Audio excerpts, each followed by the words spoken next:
The Call of Cthulhu by H.P. Lovecraft.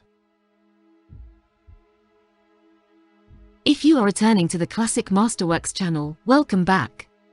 If you are new, please don't forget to like and subscribe and hit the bell notification so that you will be made aware of our latest content. And now, on with the story.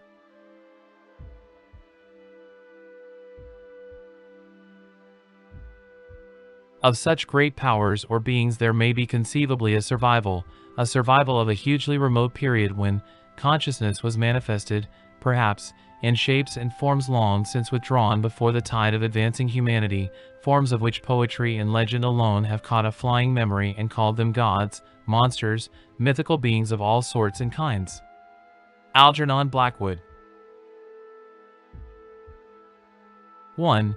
The Horror in Clay.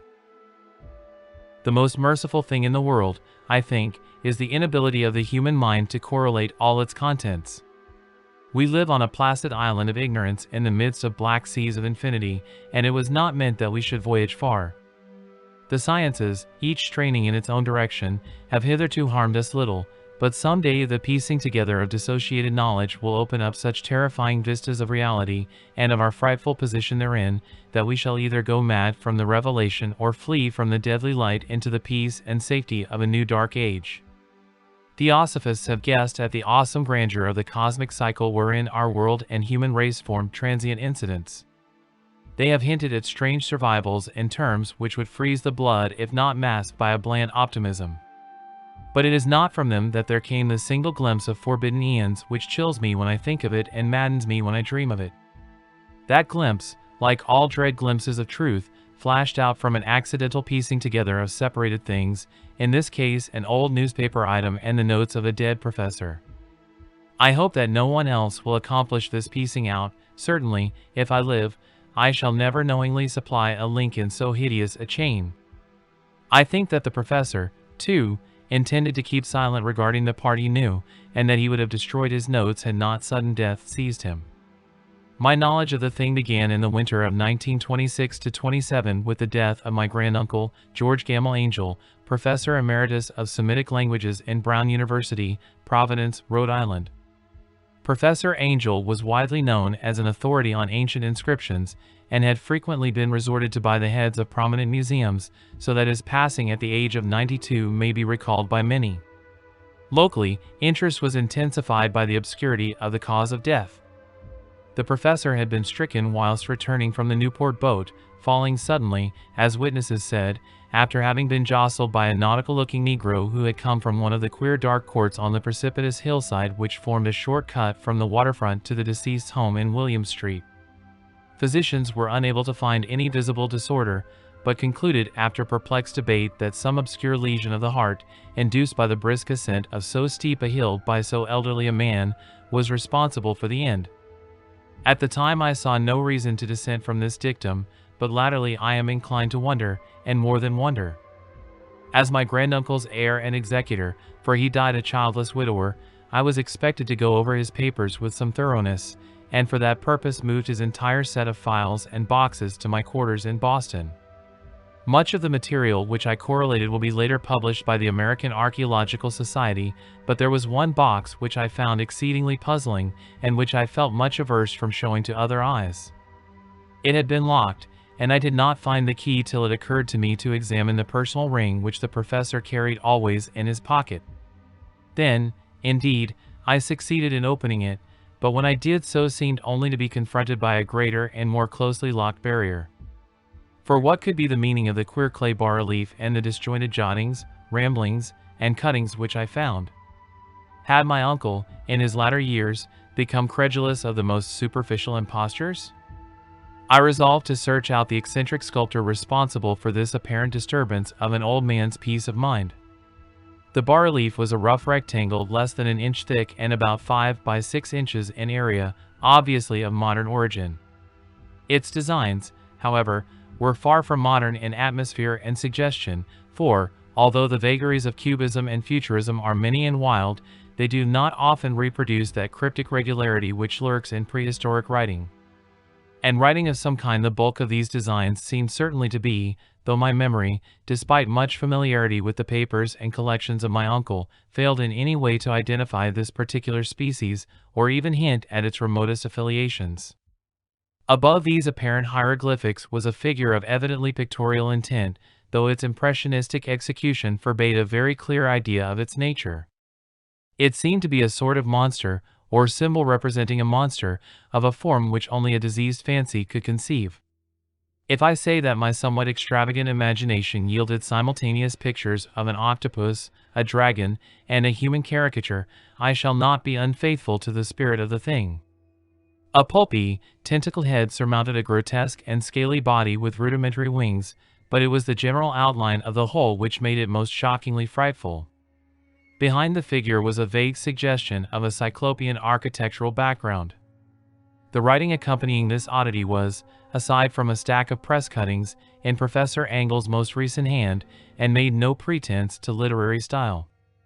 What seemed to be the main document was headed Cthulhu Cult in characters painstakingly printed to avoid the erroneous reading of a word so unheard of. This manuscript was divided into two sections, the first of which was headed 1925, Dream and Dream Work of H. Wilcox, 7, Thomas Street, Providence, R.I., and the second, Narrative of Inspector John R. Legrasse, 121, Bienville Street, New Orleans, Louisiana, at 1908 A. S. MTG, Notes on Same, and Professor Webb's ACCT.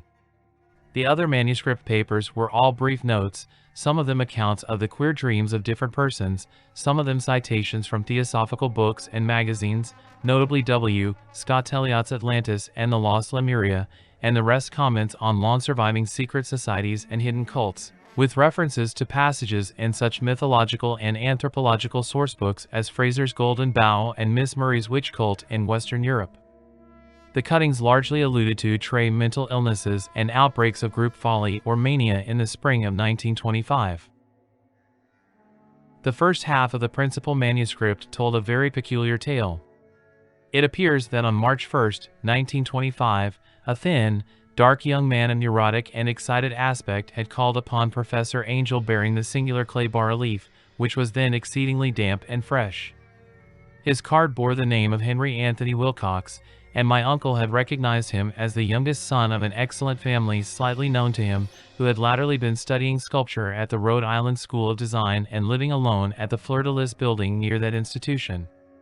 Wilcox was a precocious youth of known genius but great eccentricity, and had from childhood excited attention through the strange stories and odd dreams he was in the habit of relating. He called himself psychically hypersensitive, but the staid folk of the ancient commercial city dismissed him as merely queer. Never mingling much with his kind, he had dropped gradually from social visibility, and was now known only to a small group of aesthetes from other towns. Even the Providence Art Club, anxious to preserve its conservatism, had found him quite hopeless. On the occasion of the visit, ran the professor's manuscript, the sculptor abruptly asked for the benefit of his host's archaeological knowledge in identifying the hieroglyphics on the bas-relief. He spoke in a dreamy, stilted manner which suggested pose and alienated sympathy, and my uncle showed some sharpness in replying, for the conspicuous freshness of the tablet implied kinship with anything but archaeology. Young Wilcox's rejoinder, which impressed my uncle enough to make him recall and record it verbatim, was of a fantastically poetic cast which must have typified his whole conversation, and which I have since found highly characteristic of him. He said, "It is new, indeed, for I made it last night in a dream of strange cities, and dreams are older than brooding Tyre, or the contemplative Sphinx, or garden-girdled Babylon." It was then that he began that rambling tale which suddenly played upon a sleeping memory and won the fevered interest of my uncle. There had been a slight earthquake tremor the night before, the most considerable felt in New England for some years, and Wilcox's imagination had been keenly affected. Upon retiring, he had had an unprecedented dream of great cyclopean cities of tightened blocks and sky-flung monoliths, all dripping with green ooze and sinister with latent horror. Hieroglyphics had covered the walls and pillars, and from some undetermined point below had come a voice that was not a voice, a chaotic sensation which only fancy could transmute into sound, but which he attempted to render by the almost unpronounceable jumble of letters, Cthulhu Mythos. This verbal jumble was the key to the recollection which excited and disturbed Professor Angel. He questioned the sculptor with scientific minuteness, and studied with almost frantic intensity the bas-relief on which the youth had found himself working, chilled and clad only in his nightclothes, when waking had stolen bewilderingly over him. My uncle blamed his old age, Wilcox afterwards said, for his slowness in recognizing both hieroglyphics and pictorial design.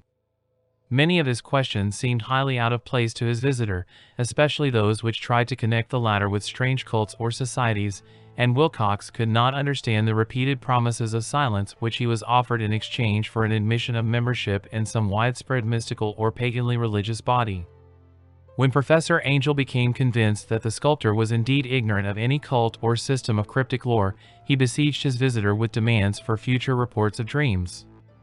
This bore regular fruit, for after the first interview the manuscript records daily calls of the young man, during which he related startling fragments of nocturnal imagery whose burden was always some terrible cyclopean vista of dark and dripping stone, with a subterranean voice or intelligence shouting monotonously in enigmatical sense impacts uninscribable save as gibberish. The two sounds most frequently repeated are those rendered by the letters Cthulhu and R'lyeh. On March 23, the manuscript continued, Wilcox failed to appear, and inquiries at his quarters revealed that he had been stricken with an obscure sort of fever and taken to the home of his family in Waterman Street. He had cried out in the night, arousing several other artists in the building, and had manifested since then only alternations of unconsciousness and delirium. My uncle at once telephoned the family, and from that time forward kept close watch of the case, calling often at the Thayer Street office of Dr. Toby, whom he learned to be in charge. The youth's febrile mind, apparently, was dwelling on strange things, and the doctor shuddered now and then as he spoke of them.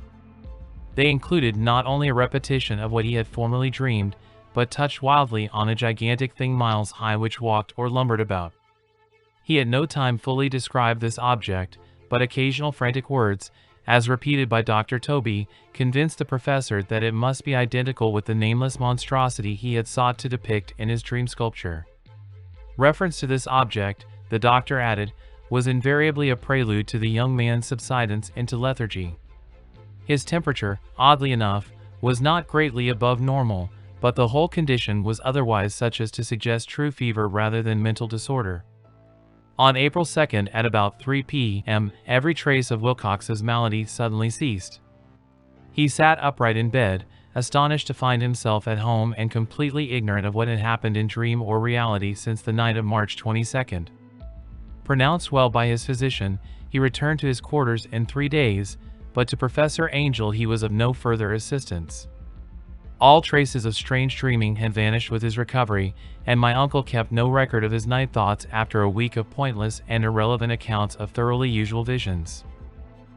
Here the first part of the manuscript ended, but references to certain of the scattered notes gave me much material for thought, so much, in fact, that only the ingrained skepticism then forming my philosophy can account for my continued distrust of the artist. The notes in question were those descriptive of the dreams of various persons covering the same period as that in which young Wilcox had had his strange visitations. My uncle, it seems, had quickly instituted a prodigiously far-flung body of inquiries amongst nearly all the friends whom he could question without impertinence, asking for nightly reports of their dreams, and the dates of any notable visions for some time past. The reception of his requests seems to have been varied, but he must, at the very least, have received more responses than any ordinary man could have handled without a secretary. This original correspondence was not preserved, but his notes formed a thorough and really significant digest. Average people in society and business, New England's traditional salt of the earth, gave an almost completely negative result, though scattered cases of uneasy but formless nocturnal impressions appear here and there, always between March 23rd and April 2nd, the period of young Wilcox's delirium. Scientific men were little more affected, though 4 cases of vague description suggest fugitive glimpses of strange landscapes, and in one case there is mentioned a dread of something abnormal. It was from the artists and poets that the pertinent answers came, and I know that panic would have broken loose had they been able to compare notes. As it was, lacking their original letters, I half suspected the compiler of having asked leading questions, or of having edited the correspondence in corroboration of what he had latently resolved to see. That is why I continued to feel that Wilcox, somehow cognizant of the old data which my uncle had possessed, had been imposing on the veteran scientist. These responses from aesthetes told a disturbing tale. From February 28 to April 2, a large proportion of them had dreamed very bizarre things, the intensity of the dreams being immeasurably the stronger during the period of the sculptor's delirium. Over a fourth of those who reported anything reported scenes and half-sounds not unlike those which Wilcox had described, and some of the dreamers confessed acute fear of the gigantic nameless thing visible toward the last. One case, which the note describes with emphasis, was very sad. The subject, a widely known architect with leanings toward theosophy and occultism, went violently insane on the date of young Wilcox's seizure and expired several months later after incessant screamings to be saved from some escaped denizen of hell. Had my uncle referred to these cases by name instead of merely by number, I should have attempted some corroboration and personal investigation, but as it was, I succeeded in tracing down only a few. All of these, however, bore out the notes in full. I have often wondered if all the objects of the professor's questioning felt as puzzled as did this fraction. It is well that no explanation shall ever reach them. The press cuttings, as I have intimated, touched on cases of panic, mania, and eccentricity during the given period. Professor Angel must have employed a cutting bureau, for the number of extracts was tremendous, and the sources scattered throughout the globe. Here was a nocturnal suicide in London, where a lone sleeper had leaped from a window after a shocking cry. Here likewise a rambling letter to the editor of a paper in South America, where a fanatic deduces a dire future from visions he has seen. A dispatch from California describes a theosophist colony as donning white robes en masse for some glorious fulfillment which never arrives, whilst items from India speak guardedly of serious native unrest toward the end of March. Voodoo orgies multiply in Haiti, and African outposts report ominous mutterings. American officers in the Philippines find certain tribes bothersome about this time, and New York policemen are mobbed by hysterical Levantines on the night of March 22nd to 23rd. The west of Ireland, too, is full of wild rumor and legendary, and a fantastic painter named Arduabano hangs a blasphemous dream landscape in the Paris Spring Salon of 1926. And so numerous are the recorded troubles in insane asylums that only a miracle can have stopped the medical fraternity from noting strange parallelisms and drawing mystified conclusions. A weird bunch of cuttings, all told, and I can at this date scarcely envisage the callous rationalism with which I set them aside. But I was then convinced that young Wilcox had known of the older matters mentioned by the professor. 2. The tale of Inspector Legrasse. The older matters which had made the sculptor's dream and bas-relief so significant to my uncle formed the subject of the second half of his long manuscript. Once before, it appears, Professor Angel had seen the hellish outlines of the nameless monstrosity, puzzled over the unknown hieroglyphics, and heard the ominous syllables which can be rendered only as Cthulhu, and all this in so stirring and horrible a connection that it is small wonder he pursued young Wilcox with queries and demands for data. This earlier experience had come in 1908, 17 years before, when the American Archaeological Society held its annual meeting in St. Louis. Professor Angel, as befitted one of his authority and attainments, had had a prominent part in all the deliberations, and was one of the first to be approached by the several outsiders who took advantage of the convocation to offer questions for correct answering and problems for expert solution. The chief of these outsiders, and in a short time the focus of interest for the entire meeting, was a commonplace-looking middle-aged man who had traveled all the way from New Orleans for certain special information unobtainable from any local source. His name was John Raymond Legrasse, and he was by profession an inspector of police. With him he bore the subject of his visit, a grotesque, repulsive, and apparently very ancient stone statuette whose origin he was at a loss to determine. It must not be fancied that Inspector Legrasse had the least interest in archaeology. On the contrary, his wish for enlightenment was prompted by purely professional considerations. The statuette, idol, fetish, or whatever it was, had been captured some months before in the wooded swamps south of New Orleans during a raid on a supposed voodoo meeting, and so singular and hideous were the rites connected with it, that the police could not but realize that they had stumbled on a dark cult totally unknown to them, and infinitely more diabolic than even the blackest of the African voodoo circles. Of its origin, apart from the erratic and unbelievable tales extorted from the captured members, absolutely nothing was to be discovered, hence the anxiety of the police for any antiquarian lore which might help them to place the frightful symbol, and through it track down the cult to its fountainhead. Inspector Legrasse was scarcely prepared for the sensation which his offering created. One sight of the thing had been enough to throw the assembled men of science into a state of tense excitement, and they lost no time in crowding around him to gaze at the diminutive figure whose utter strangeness and air of genuinely abysmal antiquity hinted so potently at unopened and archaic vistas. No recognized school of sculpture had animated this terrible object, yet centuries and even thousands of years seemed recorded in its dim and greenish surface of unplaceable stone. The figure, which was finally passed slowly from man to man for close and careful study, was between 7 and 8 inches in height, and of exquisitely artistic workmanship. It represented a monster of vaguely anthropoid outline, but with an octopus-like head whose face was a mass of feelers, a scaly, rubbery-looking body, prodigious claws on hind and 4 feet, and long, narrow wings behind. This thing, which seemed instinct with a fearsome and unnatural malignancy, was of a somewhat bloated corpulence, and squatted evilly on a rectangular block or pedestal covered with undecipherable characters. The tips of the wings touched the back edge of the block, the seat occupied the center, whilst the long, curved claws of the doubled-up, crouching hind legs gripped the front edge and extended a quarter of the way down toward the bottom of the pedestal. The cephalopod head was bent forward, so that the ends of the facial feelers brushed the backs of huge forepaws which clasped the croucher's elevated knees.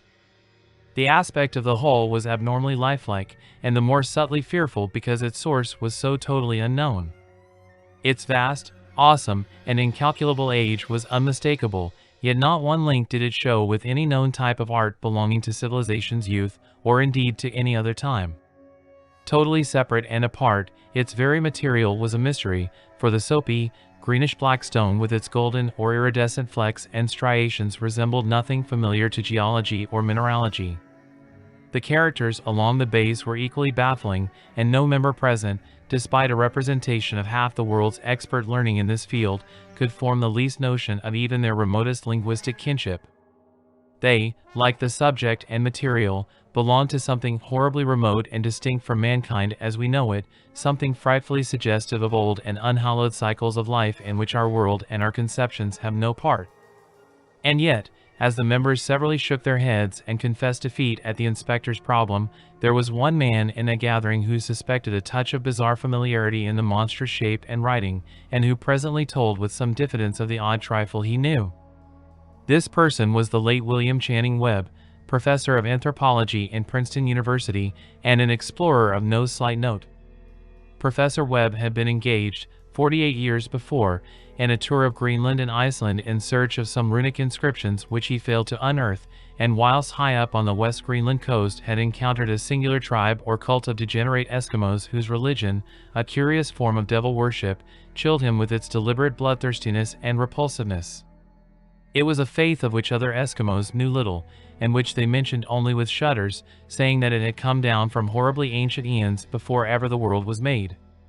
Besides nameless rites and human sacrifices, there were certain queer hereditary rituals addressed to a supreme elder devil or Tornasuk, and of this Professor Webb had taken a careful phonetic copy from an aged Angkok or wizard priest, expressing the sounds in Roman letters as best he knew how.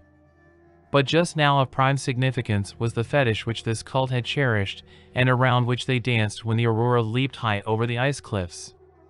It was, the professor stated, a very crude bas-relief of stone, comprising a hideous picture and some cryptic writing. And as far as he could tell, it was a rough parallel in all essential features of the bestial thing now lying before the meeting. These data, received with suspense and astonishment by the assembled members, proved doubly exciting to Inspector Legrasse, and he began at once to ply his informant with questions. Having noted and copied an oral ritual among the swamp cult worshippers his men had arrested, he besought the professor to remember as best he might the syllables taken down amongst the diabolist Eskimos.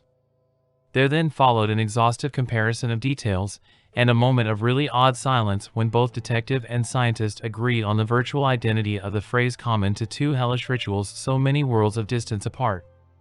What, in substance, both the Eskimo wizards and the Louisiana swamp priests had chanted to their kindred idols was something very like this, the word divisions being guessed at from traditional breaks in the phrase as chanted aloud. Phnglui mglw naf Cthulhu royo ganigolftain. Legrasse had 1 point in advance of Professor Webb, for several among his mongrel prisoners had repeated to him what older celebrants had told them the words meant. This text, as given, ran something like this. In his house at Raya dead Cthulhu waits dreaming. And now, in response to a general urgent demand, Inspector Legrasse related as fully as possible his experience with the swamp worshippers, telling a story to which I could see my uncle attached profound significance.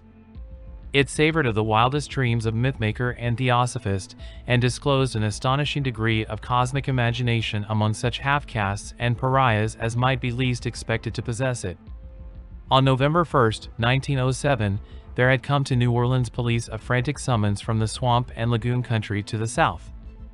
The squatters there, mostly primitive but good-natured descendants of Lafitte's men, were in the grip of stark terror from an unknown thing which had stolen upon them in the night. It was voodoo, apparently, but voodoo of a more terrible sort than they had ever known, and some of their women and children had disappeared since the malevolent tom-tom had begun its incessant beating far within the black haunted woods where no dweller ventured. There were insane shouts and harrowing screams, soul-chilling chants and dancing devil flames, and, the frightened messenger added, the people could stand it no more.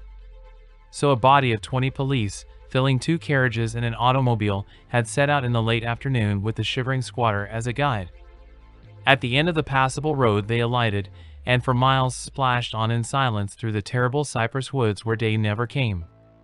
Ugly roots and malignant hanging nooses of Spanish moss beset them, and now and then a pile of dank stones or fragments of a rotting wall intensified by its hint of morbid habitation, a depression which every malformed tree and every fungus islet combined to create. At length the squatter's settlement, a miserable huddle of huts, hove in sight, and hysterical dwellers ran out to cluster around the group of bobbing lanterns.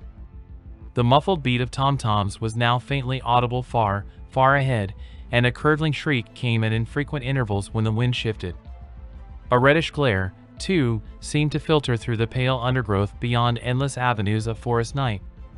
Reluctant even to be left alone again, each one of the cowed squatters refused point-blank to advance another inch toward the scene of unholy worship, so Inspector Legrasse and his 19 colleagues plunged on unguided into black arcades of horror that none of them had ever trod before.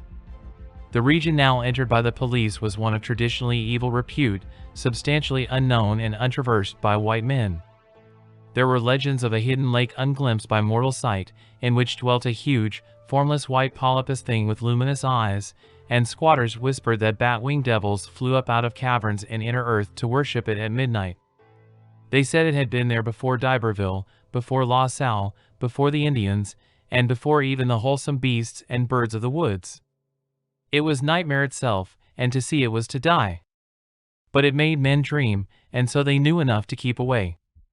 The present voodoo orgy was, indeed, on the merest fringe of this abhorred area, but that location was bad enough, hence perhaps the very place of the worship had terrified the squatters more than the shocking sounds and incidents.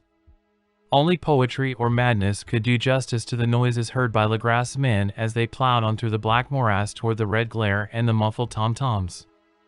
There are vocal qualities peculiar to men, and vocal qualities peculiar to beasts, and it is terrible to hear the one when the source should yield the other. Animal fury and orgiastic license here whipped themselves to demoniac heights by howls and squawking ecstasies that tore and reverberated through those night woods like pestilential tempests from the gulfs of hell. Now and then the less organized ululations would cease, and from what seemed a well-drilled chorus of hoarse voices would rise and sing-song chant that hideous phrase or ritual.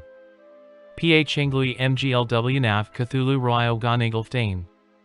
Then the men, having reached a spot where the trees were thinner, came suddenly in sight of the spectacle itself. 4 of them reeled, 1 fainted, and 2 were shaken into a frantic cry which the mad cacophony of the orgy fortunately deadened. Legrasse dashed swamp water on the face of the fainting man, and all stood trembling and nearly hypnotized with horror. In a natural glade of the swamp stood a grassy island of perhaps an acre's extent, clear of trees and tolerably dry.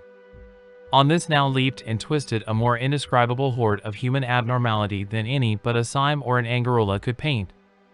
Void of clothing, this hybrid spawn were braying, bellowing, and writhing about a monstrous ring-shaped bonfire, in the center of which, revealed by occasional rifts in the curtain of flame, stood a great granite monolith some 8 feet in height, on top of which, incongruous in its diminutiveness, rested the noxious carven statuette. From a wide circle of 10 scaffolds set up at regular intervals with the flame-girt monolith as a center hung, head downward, the oddly marred bodies of the helpless squatters who had disappeared. It was inside this circle that the ring of worshippers jumped and roared, the general direction of the mass motion being from left to right an endless bacchanal between the ring of bodies and the ring of fire. It may have been only imagination, and it may have been only echoes which induced one of the men, an excitable Spaniard, to fancy he heard antiphonal responses to the ritual from some far and unillumined spot deeper within the wood of ancient legendary and horror. This man, Joseph D. Galvez, I later met and questioned, and he proved distractingly imaginative. He indeed went so far as to hint of the faint beating of great wings, and of a glimpse of shining eyes and a mountainous white bulk beyond the remotest trees, but I suppose he had been hearing too much native superstition. Actually, the horrified pause of the men was of comparatively brief duration. Duty came first, and although there must have been nearly 100 mongrel celebrants in the throng, the police relied on their firearms and plunged determinedly into the nauseous rout. For 5 minutes the resultant din and chaos were beyond description. Wild blows were struck, shots were fired, and escapes were made, but in the end Legras was able to count some 47 sullen prisoners, whom he forced to dress in haste and fall into line between 2 rows of policemen. 5 of the worshippers lay dead, and 2 severely wounded ones were carried away on improvised stretchers by their fellow prisoners. The image on the monolith, of course, was carefully removed and carried back by Legras. Examined at headquarters after a trip of intense strain and weariness, the prisoners all proved to be men of a very low, mixed-blooded, and mentally aberrant type. Most were seamen, and a sprinkling of Negroes and mulattoes, largely West Indians or Brava Portuguese from the Cape Verde Islands, gave a coloring of voodooism to the heterogeneous cult. But before many questions were asked, it became manifest that something far deeper and older than Negro fetishism was involved. Degraded and ignorant as they were, the creatures held with surprising consistency to the central idea of their loathsome faith. They worshipped, so they said, the great old ones who lived ages before there were any men, and who came to the young world out of the sky. Those old ones were gone now, inside the earth and under the sea, but their dead bodies had told their secrets in dreams to the first man, who formed a cult which had never died. This was that cult, and the prisoners said it had always existed and always would exist, hidden in distant wastes and dark places all over the world until the time when the great priest Cthulhu, from his dark house in the mighty city of Raya under the waters, should rise and bring the earth again beneath his sway. Some day he would call, when the stars were ready, and the secret cult would always be waiting to liberate him. Meanwhile no more must be told. There was a secret which even torture could not extract.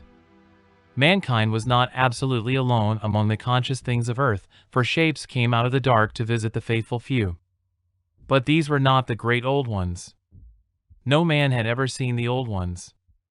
The carven idol was great Cthulhu, but none might say whether or not the others were precisely like him. No one could read the old writing now, but things were told by word of mouth. The chanted ritual was not the secret, that was never spoken aloud, only whispered. The chant meant only this: in his house at Raya dead Cthulhu waits dreaming.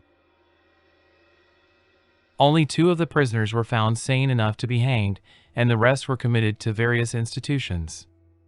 All denied a part in the ritual murders, and averred that the killing had been done by black-winged ones which had come to them from their immemorial meeting place in the haunted wood. But of those mysterious allies no coherent account could ever be gained. What the police did extract came mainly from an immensely aged mestizo named Castro, who claimed to have sailed to strange ports and talked with undying leaders of the cult in the mountains of China. Old Castro remembered bits of hideous legend that paled the speculations of theosophists and made man and the world seem recent and transient indeed. There had been eons when other things ruled on the earth, and they had had great cities. Remains of them, he said the deathless Chinamen had told him, were still to be found as cyclopean stones on islands in the Pacific. They all died vast epochs of time before man came, but there were arts which could revive them when the stars had come round again to the right positions in the cycle of eternity. They had, indeed, come themselves from the stars, and brought their images with them. These great old ones, Castro continued, were not composed altogether of flesh and blood. They had shape, for did not this star-fashioned image prove it? But that shape was not made of matter. When the stars were right, they could plunge from world to world through the sky, but when the stars were wrong, they could not live. But although they no longer lived, they would never really die. They all lay in stone houses in their great city of R'lyeh, preserved by the spells of mighty Cthulhu for a glorious resurrection when the stars and the earth might once more be ready for them. But at that time some force from outside must serve to liberate their bodies. The spells that preserved them intact likewise prevented them from making an initial move, and they could only lie awake in the dark and think whilst uncounted millions of years rolled by. They knew all that was occurring in the universe, for their mode of speech was transmitted thought. Even now they talked in their tombs. When, after infinities of chaos, the first men came, the great old ones spoke to the sensitive among them by molding their dreams, for only thus could their language reach the fleshly minds of mammals. Then, whispered Castro, those first men formed the cult around small idols which the great ones showed them, idols brought in dim eras from dark stars. That cult would never die till the stars came right again, and the secret priests would take great Cthulhu from his tomb to revive his subjects and resume his rule of earth. The time would be easy to know, for then mankind would have become as the great old ones, free and wild and beyond good and evil, with laws and morals thrown aside and all men shouting and killing and reveling in joy. Then the liberated old ones would teach them new ways to shout and kill and revel and enjoy themselves, and all the earth would flame with a holocaust of ecstasy and freedom. Meanwhile the cult, by appropriate rites, must keep alive the memory of those ancient ways and shadow forth the prophecy of their return. In the elder time chosen men had talked with the entombed old ones in dreams, but then something had happened. The great stone city R'lyeh, with its monoliths and sepulchres, had sunk beneath the waves, and the deep waters, full of the one primal mystery through which not even thought can pass, had cut off the spectral intercourse. But memory never died, and high priests said that the city would rise again when the stars were right. Then came out of the earth the black spirits of earth, moldy and shadowy, and full of dim rumors picked up in caverns beneath forgotten sea bottoms. But of them old Castro dared not speak much. He cut himself off hurriedly, and no amount of persuasion or subtlety could elicit more in this direction. The size of the old ones, too, he curiously declined to mention. Of the cult, he said that he thought the center lay amid the pathless deserts of Arabia, where Iram, the city of pillars, dreams hidden and untouched. It was not allied to the European witch cult, and was virtually unknown beyond its members. No book had ever really hinted of it, though the deathless Chinamen said that there were double meanings in the Necronomicon of the mad Arab Abdul al-Hazard which the initiated might read as they chose, especially the much-discussed couplet, "That is not dead which can eternal lie, and with strange aeons even death may die." Legras, deeply impressed and not a little bewildered, had inquired in vain concerning the historic affiliations of the cult. Castro, apparently, had told the truth when he said that it was wholly secret. The authorities at Tulane University could shed no light upon either cult or image, and now the detective had come to the highest authorities in the country and met with no more than the Greenland tale of Professor Webb. The feverish interest aroused at the meeting by Legras' tale, corroborated as it was by the statuette, is echoed in the subsequent correspondence of those who attended, although scant mention occurs in the formal publication of the society. Caution is the first care of those accustomed to face occasional charlatanry and imposture. Legras for some time lent the image to Professor Webb, but at the latter's death it was returned to him and remains in his possession, where I viewed it not long ago. It is truly a terrible thing, and unmistakably akin to the dream sculpture of young Wilcox.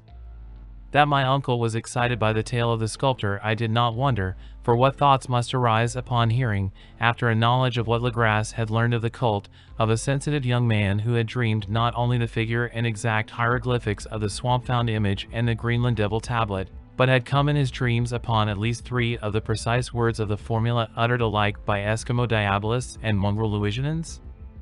Professor Engel's instant start on an investigation of the utmost thoroughness was eminently natural, though privately I suspected young Wilcox of having heard of the cult in some indirect way, and of having invented a series of dreams to heighten and continue the mystery at my uncle's expense.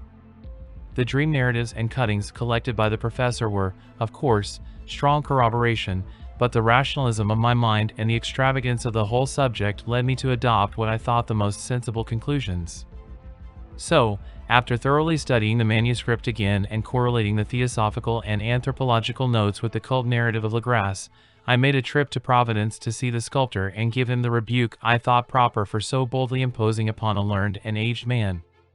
Wilcox still lived alone in the Fleur-de-Lis building in Thomas Street, a hideous Victorian imitation of 17th-century Breton architecture which flaunts its stuccoed front amidst the lovely colonial houses on the ancient hill, and under the very shadow of the finest Georgian steeple in America.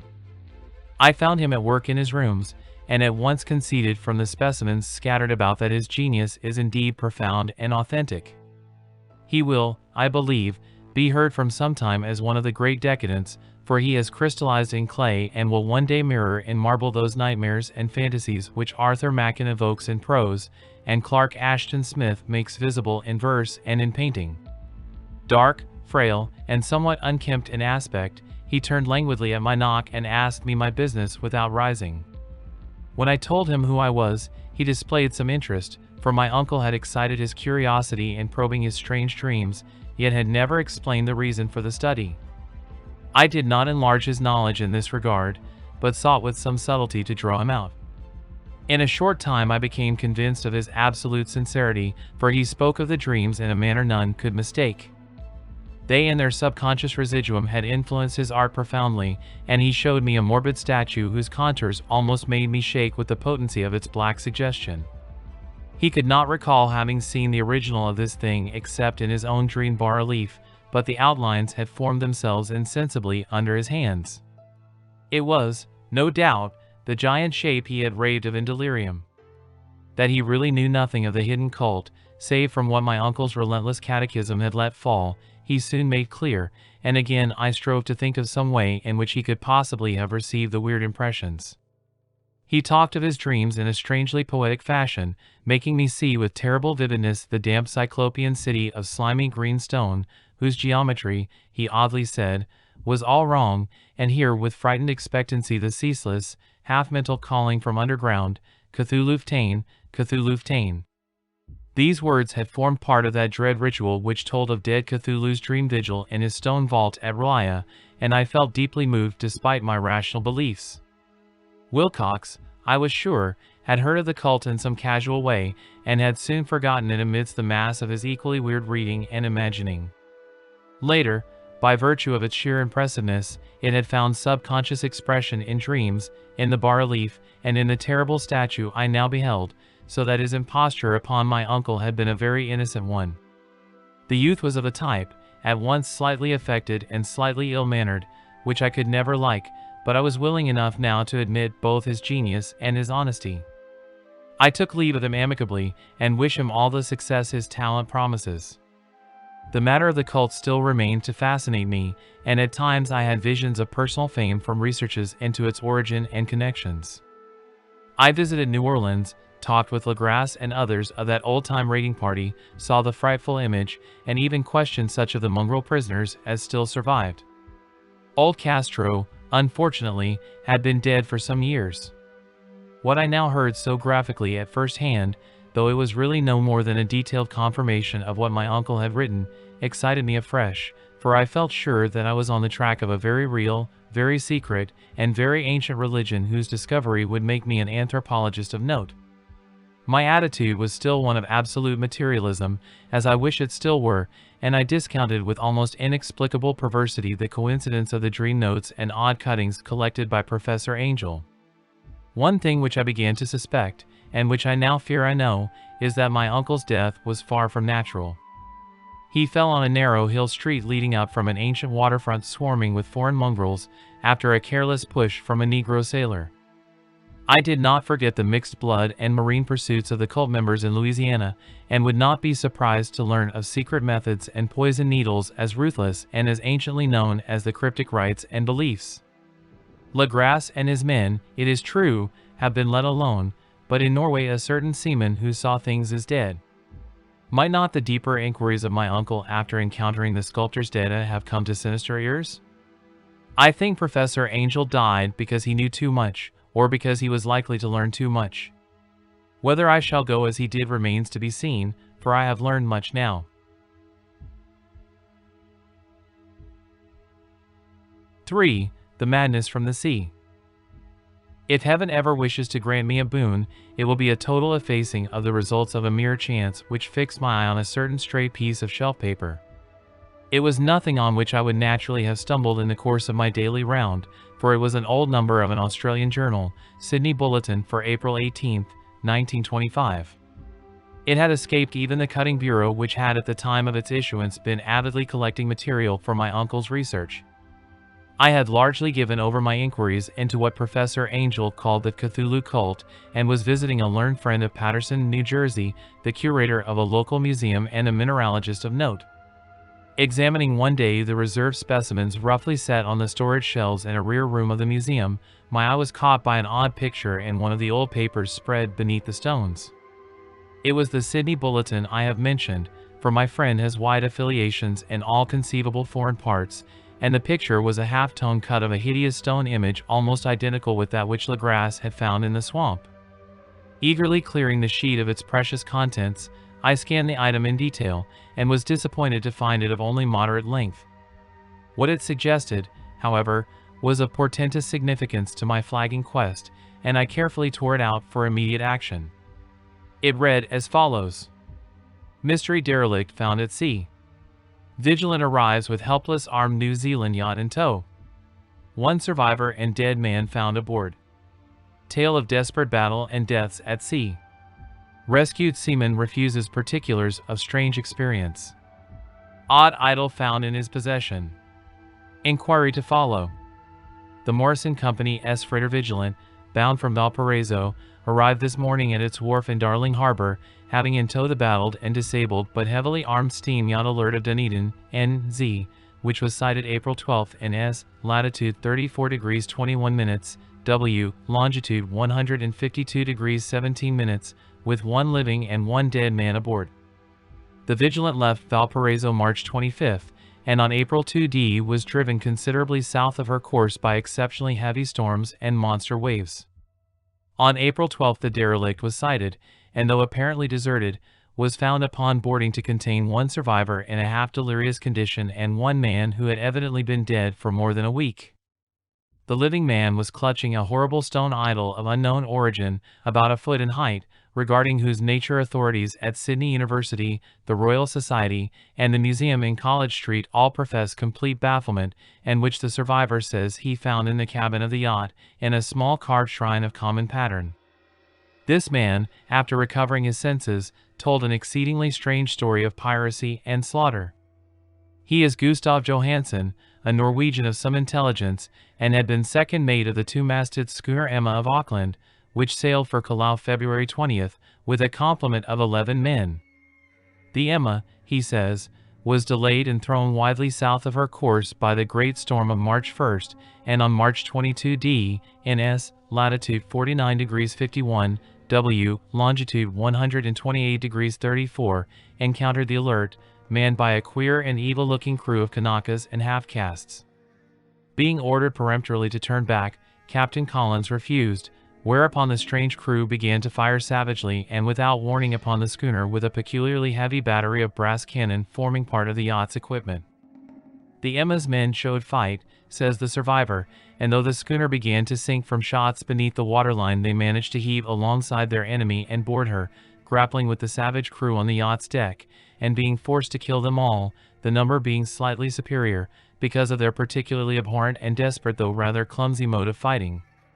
3 of the Emma's men, including Captain Collins and First Mate Green, were killed, and the remaining 8 under Second Mate Johansen proceeded to navigate the captured yacht, going ahead in their original direction to see if any reason for their ordering back had existed.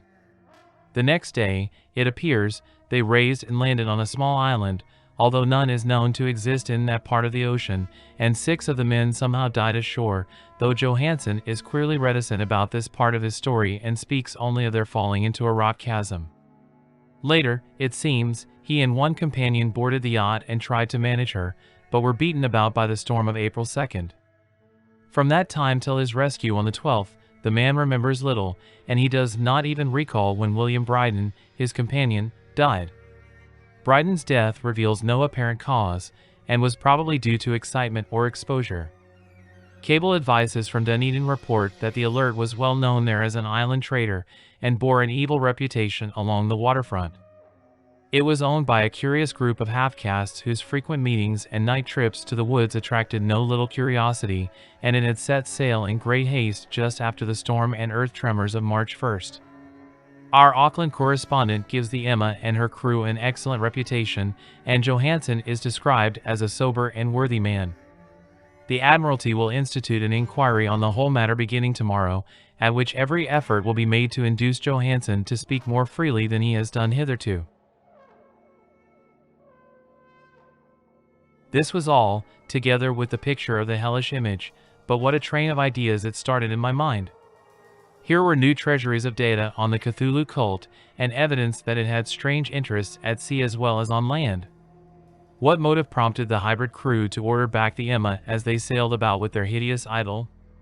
What was the unknown island on which 6 of the Emma's crew had died, and about which the mate Johansen was so secretive?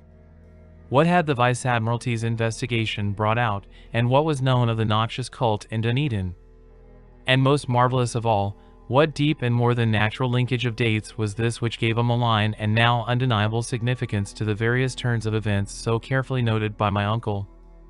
March 1st, or February 28th according to the international dateline, the earthquake and storm had come. From Dunedin the Alert and her noisome crew had darted eagerly forth as if imperiously summoned, and on the other side of the earth poets and artists had begun to dream of a strange, dank cyclopean city, whilst a young sculptor had molded in his sleep the form of the dreaded Cthulhu.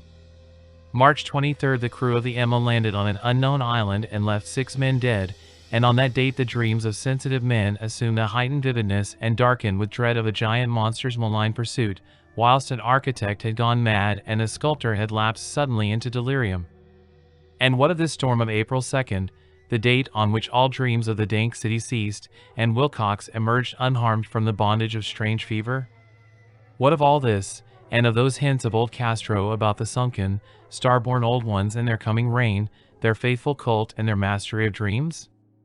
Was I tottering on the brink of cosmic horrors beyond man's power to bear? If so, they must be horrors of the mind alone, for in some way the 2nd of April had put a stop to whatever monstrous menace had begun its siege of mankind's soul. That evening, after a day of hurried cabling and arranging, I bade my host adieu and took a train for San Francisco. In less than a month I was in Dunedin, where, however, I found that little was known of the strange cult members who had lingered in the old sea taverns. Waterfront scum was far too common for special mention, though there was vague talk about one inland trip these mongrels had made, during which faint drumming and red flame were noted on the distant hills. In Auckland, I learned that Johansen had returned with yellow hair turned white after a perfunctory and inconclusive questioning at Sydney, and had thereafter sold his cottage in West Street and sailed with his wife to his old home in Oslo. Of his stirring experience he would tell his friends no more than he had told the Admiralty officials, and all they could do was to give me his Oslo address. After that I went to Sydney and talked profitlessly with seamen and members of the Vice Admiralty Court. I saw the Alert, now sold and in commercial use, at Circular Quay in Sydney Cove, but gained nothing from its non-committal bulk. The crouching image with its cuttlefish head, dragon body, scaly wings, and hieroglyph pedestal was preserved in the museum at Hyde Park, and I studied it long and well, finding it a thing of balefully exquisite workmanship, and with the same utter mystery, terrible antiquity, and unearthly strangeness of material which I had noted in Legrass's smaller specimen. Geologists, the curator told me, had found it a monstrous puzzle, for they vowed that the world held no rock like it. Then I thought with a shudder of what old Castro had told Legrasse about the primal great ones. They had come from the stars, and had brought their images with them. Shaken with such a mental revolution as I had never before known, I now resolved to visit mate Johansen in Oslo. Sailing for London, I re-embarked at once for the Norwegian capital, and one autumn day landed at the trim wharves in the shadow of the Egeberg. Johansen's address, I discovered, lay in the old town of King Harald Hardrada, which kept alive the name of Oslo during all the centuries that the greater city masqueraded as Christiania. I made the brief trip by taxicab and knocked with palpitant heart at the door of a neat and ancient building with plastered front. A sad-faced woman in black answered my summons, and I was stung with disappointment when she told me in halting English that Gustav Johansen was no more. He had not long survived his return, said his wife, for the doings at sea in 1925 had broken him.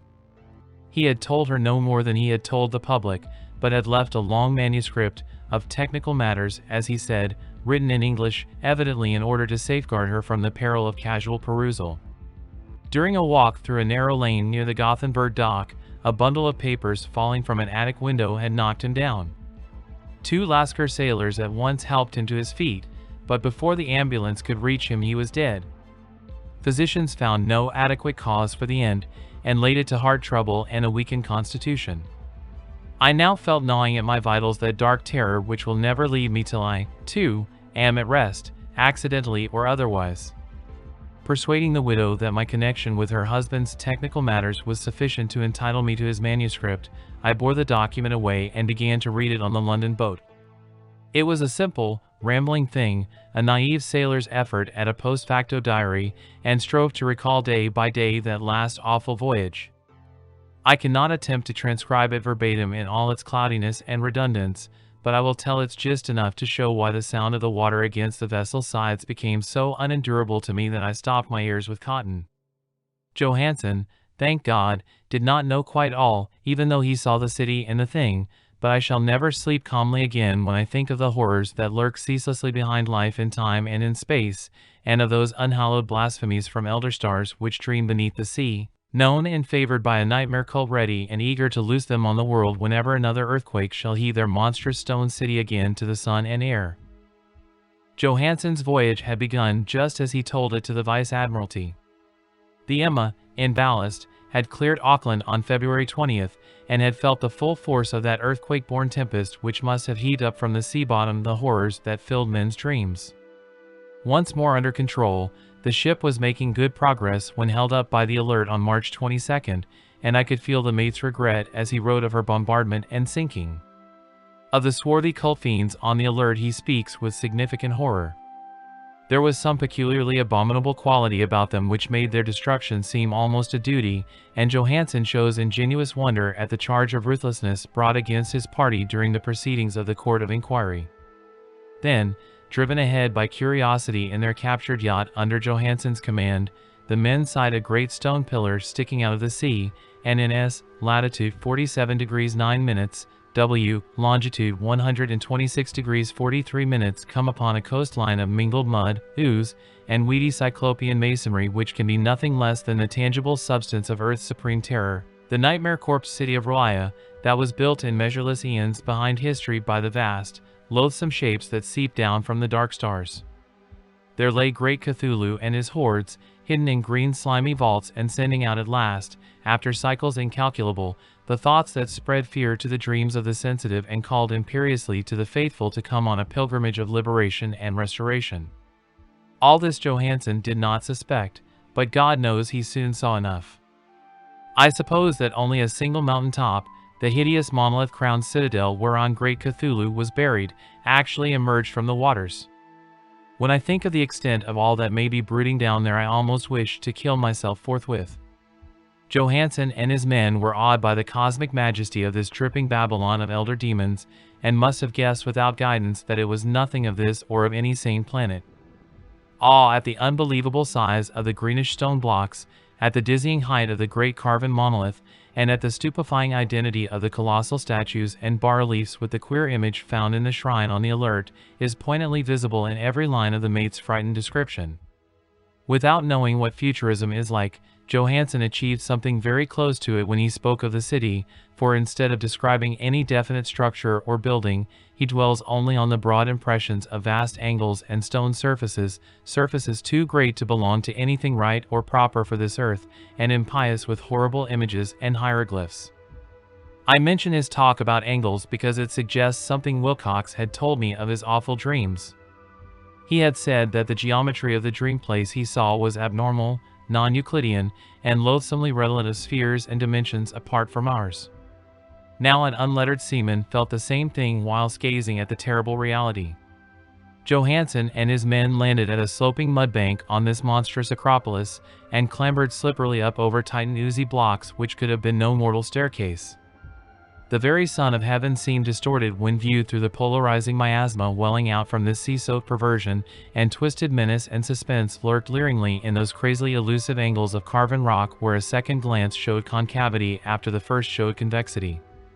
Something very like fright had come over all the explorers before anything more definite than rock and ooze and weed was seen. Each would have fled had he not feared the scorn of the others, and it was only half-heartedly that they searched, vainly, as it proved, for some portable souvenir to bear away. It was Rodriguez the Portuguese who climbed up the foot of the monolith and shouted of what he had found. The rest followed him, and looked curiously at the immense carved door with the now familiar squid dragon bas-relief. It was, Johansen said, like a great barn door, and they all felt that it was a door because of the ornate lintel, threshold, and jambs around it, though they could not decide whether it lay flat like a trapdoor or slantwise like an outside cellar door. As Wilcox would have said, the geometry of the place was all wrong. One could not be sure that the sea and the ground were horizontal, hence the relative position of everything else seemed phantasmally variable. Bryden pushed at the stone in several places without result. Then Donovan felt over it delicately around the edge, pressing each point separately as he went. He climbed interminably along the grotesque stone molding, that is, one would call it climbing if the thing was not after all horizontal, and the men wondered how any door in the universe could be so vast.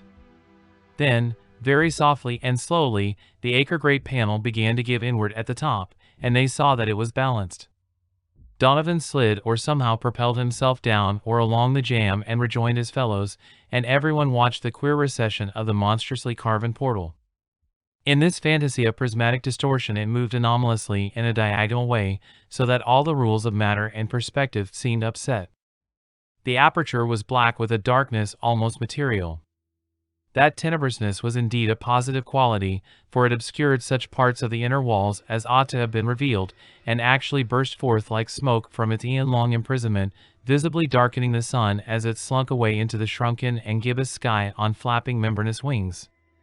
The odor arising from the newly opened depths was intolerable, and at length the quick-eared Hawkins thought he heard a nasty, slopping sound down there.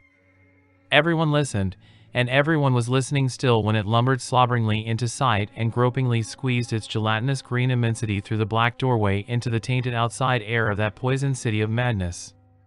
Poor Johansen's handwriting almost gave out when he wrote of this. Of the 6 men who never reached the ship, he thinks 2 perished of pure fright in that accursed instant. The thing cannot be described. There is no language for such abysms of shrieking and immemorial lunacy, such eldritch contradictions of all matter, force, and cosmic order. A mountain walked or stumbled. God! What wonder that across the earth a great architect went mad, and poor Wilcox raved with fever in that telepathic instant? The thing of the idols, the green, sticky spawn of the stars, had awaked to claim his own. The stars were right again, and what an age-old cult had failed to do by design, a band of innocent sailors had done by accident. After vigintillions of years great Cthulhu was loose again, and ravening for delight. 3 men were swept up by the flabby claws before anybody turned. God rest them, if there be any rest in the universe. They were Donovan, Guerrera, and Angstrom. Parker slipped as the other 3 were plunging frenziedly over endless vistas of green-crusted rock to the boat, and Johansen swears he was swallowed up by an angle of masonry which shouldn't have been there, an angle which was acute, but behaved as if it were obtuse. So only Bryden and Johansen reached the boat and pulled desperately for the alert as the mountainous monstrosity flopped down the slimy stones and hesitated, floundering at the edge of the water. Steam had not been suffered to go down entirely, despite the departure of all hands for the shore, and it was the work of only a few moments of feverish rushing up and down between wheels and engines to get the alert under way. Slowly, amidst the distorted horrors of that indescribable scene, she began to churn the lethal waters, whilst on the masonry of that charnel shore that was not of earth the Titan thing from the stars slavered and gibbered like Polypheme cursing the fleeing ship of Odysseus. Then, bolder than the storied Cyclops, great Cthulhu slid greasily into the water and began to pursue with vast wave-raising strokes of cosmic potency.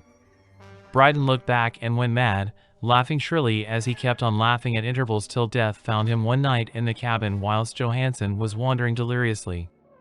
But Johansen had not given out yet. Knowing that the thing could surely overtake the alert until steam was fully up, he resolved on a desperate chance, and, setting the engine for full speed, ran lightning-like on deck and reversed the wheel. There was a mighty eddying and foaming in the noisome brine, and as the steam mounted higher and higher the brave Norwegian drove his vessel head on against the pursuing jelly which rose above the unclean froth like the stern of a demon galleon.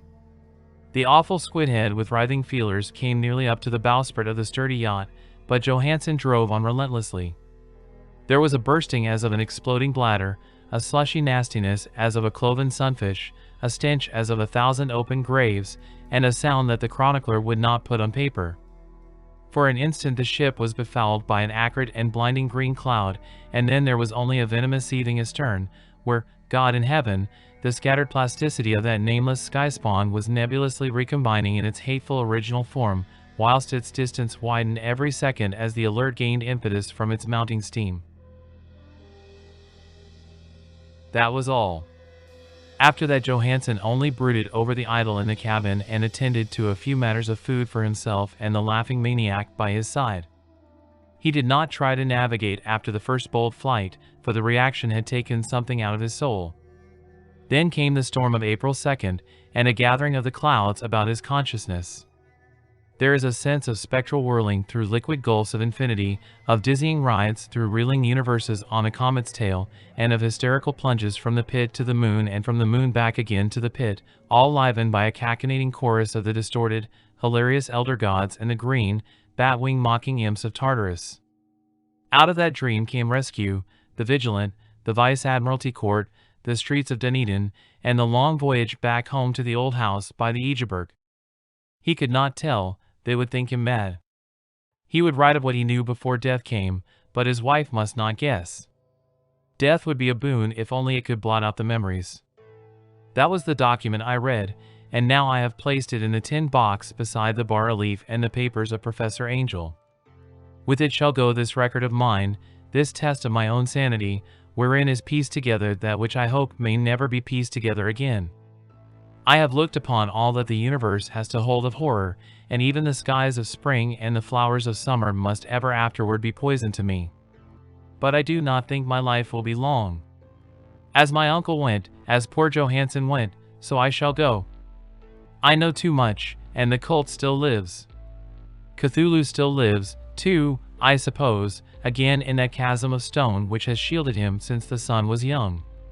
His accursed city is sunken once more, for the Vigilant sailed over the spot after the April storm, but his ministers on earth still bellow and prance and slay around idol-capped monoliths in lonely places. He must have been trapped by the sinking whilst within his black abyss, or else the world would by now be screaming with fright and frenzy. Who knows the end? What has risen may sink, and what has sunk may rise.